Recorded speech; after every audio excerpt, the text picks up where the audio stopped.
Pasigenyo naman.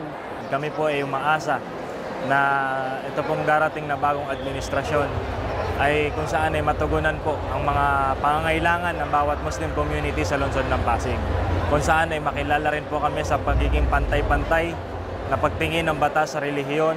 At tunay po na ine-expect ng 800,000 mahigit na pamayanan ng Pasig ang pagbabago.